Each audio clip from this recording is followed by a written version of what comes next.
जो रोटी तोड़ा समाज पर टूटे पड़े हैं, खामो खां बोझ बने पड़े हैं, जो कुछ काम नहीं, जिनका कुछ भी, औरतों को छेड़ने वाले, लौंडियों को छेड़ने वाले और अंधविश्वास को बढ़ाने वाले, मनुवादी विचारधारा को टेकने वाले, भगवानों के कपड़े उतारने वाले, भगवानों को कपड़े पहनाने वाले, मंदिर का घंटा बजाने वाले, प्रसाद बांटने वाले और तेरे दिन देखने वाले, तेरे नक्षत्र देखने वाले, उनके नाम पर पैसा ठगने का काम ये मोढ़ा बाबा जो साधु जो कर रहे हैं देश के अंदर।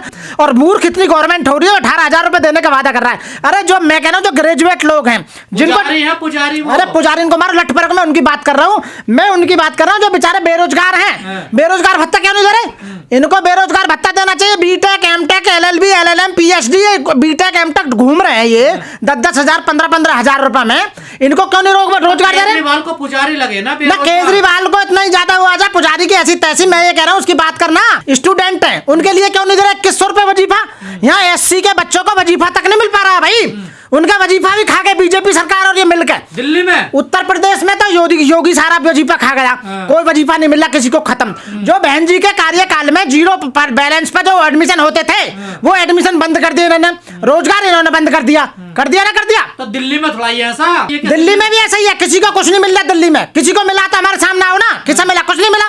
देखिए ये लोग, आपको मैं एक बात बताऊं, ये लोग सभी एक नैरेटिव तय कर रहे हैं। नैरेटिव क्या है कि मैं गालों की बात करूंगा, तू मलालों की बात करियो, तू द्रौपदी की बात करियो, तू रमेश विधुड़ी की बात करियो। ना तो दिल्ली में कोई बात करेगा कि क्या कारण है कि दिल्ली के जो शेड्यूल्ड कास्ट हैं उनका जो स्पेशल कंपोनेंट प्लान कौन खा गया। ना ही कोई ये बात करेगा कि क्या दिल्ली के अंदर बिजली, पानी, शिक्षा, सुरक्षा और यहाँ तक कि पर्यावरण। आपको एक बात बताऊं, जिस प्रकार के आज दिल्ली में वातावरण के माहौल है, अगर दुनिया में दिल्ली की जगह और कहीं होता तो वहां पर लॉकडाउन लग जाता, कंप्लीट लॉकडाउन, और वहां इमरजेंसी की हालत हो जाती।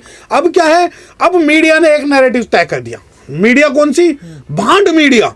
उस भांड मीडिया को एक स्टेटमेंट बहुजन समाज पार्टी के नेता का तो दिख जाता है कि भाई द्रौपदी का चीरहरण, लेकिन वही मीडिया रमेश बुद्धीड़ू के उस बयान को दबा देती है जिसमें उसने कांग्रेस की एक नेता के खिलाफ कुछ वक्तव्य दिया। एक तरफ जो है ये बात आती है कि भाई हम 2100 रुपए देंगे, दूसरी तरफ बात आती है हम 2500 देंगे। भिखारी बनाना है क्या? जो केजरीवाल है, जो ये ठग है, जो ये शीश महल की बात करते हैं, सबकी बात करते हैं, यकीन मानिए दिल्ली के अंदर अगर कोई मुद्दा है तो वो शिक्षा का मुद्दा है। दिल्ली के अंदर कोई मुद्दा है तो पर्यावरण का मुद्दा है।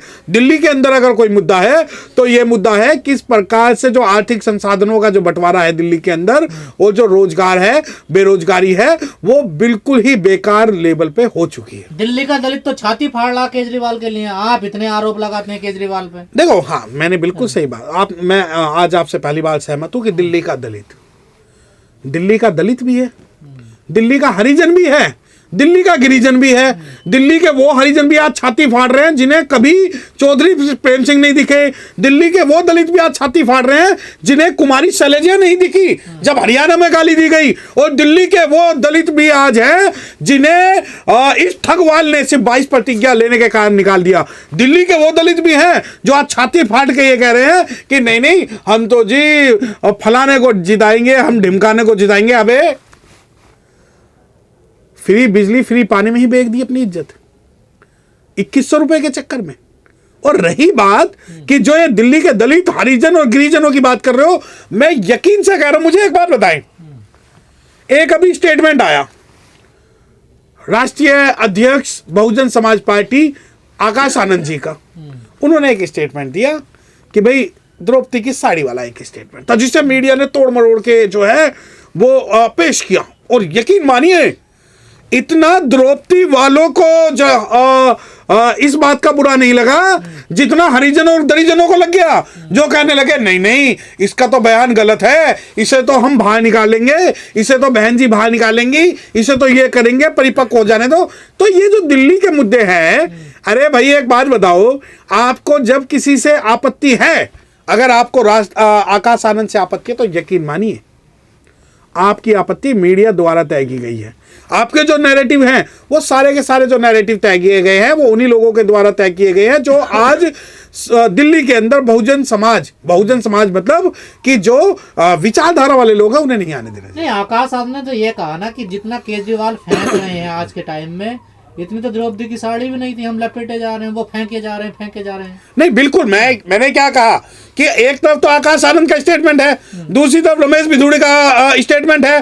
पूरी मीडिया जो है आज आकाश आनंद जी के पीछे लगी। क्या कोई भी रमेश भिदुड़ी के पीछे लगा? नहीं तो रमेश भिदुड़ी तो डेवलपमेंट की बात कर रहे हैं ना। नहीं, प्रियंका के गाल जैसी सड़कें बना दूंगा। नहीं, इन्हें अगर गाल ही दिख रहे हैं तो मुझे एक बात बताओ। देखो, मैं इस बारे में नहीं जाना चाहता कि उसने किसे क्या कहा। आपने चाहते सड़क बने हैं? हाँ। मैं चाहता हूं सड़क बने, लेकिन सड़क बने तो ऐसी बने जैसे आगरा एक्सप्रेसवे बना है, जैसे यमुना एक्सप्रेसवे बहन जी ने बनाया है। मैं किसी भी महिला का, और एक बात बताऊं, मैं इस वक्त भारत की महिलाओं के सम्मान के साथ खड़ा हूं। अगर मेरी बहन कुमारी मायावती आदेश कर देना कि दिल्ली में कल चक्का जाम करना है प्रियंका गांधी के समर्थन में, तो यकीन मानिए मैं सबसे पहला व्यक्ति वो होऊंगा जो प्रियंका गांधी के समर्थन में दिल्ली की सड़कों पर आएगा। वो जो है प्रियंका गांधी कांग्रेस की नहीं बल्कि महिलाओं की इज्जत के कारण आएंगे। आप एक सिंबॉलिक ये कहते हैं कि इसके गाल उसके गाल फलाना डिमकाना, और ये पहला स्टेटमेंट नहीं है, ये पहला स्टेटमेंट नहीं है।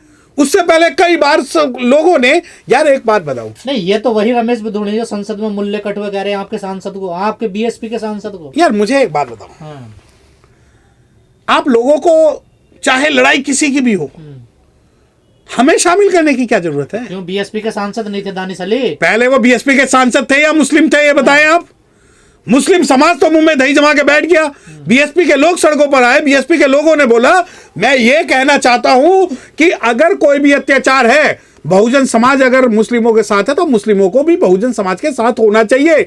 रही बात, जब कुंवर दानिश अली को यह बात बोली गई थी ना, सुनो मैं आपके एक तथ्य ठीक कर देता हूं, जो कुंवर दानिश अली को यह बात बोली गई थी वो लगातार संपर्क में थे राहुल गांधी के, ठीक है? राहुल गांधी के गले पड़कर रोए भी थे। नहीं, वो रोए भी थे। तो जब आप ये कहते हैं कि बसपा के सांसद, वो बसपा के अप्रत्यक्ष रूप से सांसद थे, प्रत्यक्ष रूप से वो कांग्रेस के सांसद थे। दूसरी बात ये कि जब आप बात करते हो कि भाई किसी का तुलनात्मक अध्ययन की, कि भाई उसके गालों की, देखिए बहन कुमारी मायावती को आजम खान ने बहुत बुरे शब्दों से बोला था। उसके अलावा कांग्रेस की ही रीता बहुगुणा जोशी ने बहन जी के बारे में आप शब्द कहे थे। उसके अलावा टिकैत ने बहन जी के बारे में आप शब्द कहे थे। ये लोग चाहे बहन जी के समर्थन में खड़े हुए हो या ना खड़े हुए हो, पर मैं बहुजन समाज का एक सिपाही किसी भी महिला के अपमान पे उसके साथ खड़ा हूं। नए पौधों को देख करके अच्छा लग रहा है, नए दीवानों को देखें तो खुशी होती है। हम भी ऐसे ही थे जब आए थे वीराने में। अगर नई पीढ़ी इस तादाद में किसी इस तरह के प्रोग्राम में बातचीत करने के लिए इकट्ठा है, सुनने के लिए इकट्ठा है, तो इससे ये पता चलता है कि हमारा प्रेजेंट कैसा है, ये अपनी जगह है, लेकिन मुस्तकबिल अच्छा होने जा रहा है, इसमें कोई दो राय नहीं। मिलत टाइम्स पिछले 9 साल से 9वीं वर्षगांठ है, तो उन्हें बहुत मुबारकबाद। और मुझे पूरा यकीन है कि जब अगली बार ये 10 साल का जश्न मना रहे होंगे तो आज जहां हैं इससे कई गुना आगे होंगे इंशाल्लाह, मुझे पूरा यकीन है। जो काम मिलत टाइम्स कर रहा है उसको हम सारे लोग सोशल प्लेटफॉर्म पे देखते रहते हैं, तो यकीनन इस मुश्किल दौर में जब कलम का सर कलम किया जा रहा हो, ऐसे वक्त में मिलत टाइम्स ने जो जिम्मेदारी उठाई है, बिना डरे हुकूमतों की आंख से आंख मिलाकर के बोलने का जो काम किया है, उसके लिए मुबारकबाद के मुस्तहिक हैं। अदीब साहब ने बहुत एक संजीदा गुफ्तगू की और बहुत ज़रूरी गुफ्तगू की।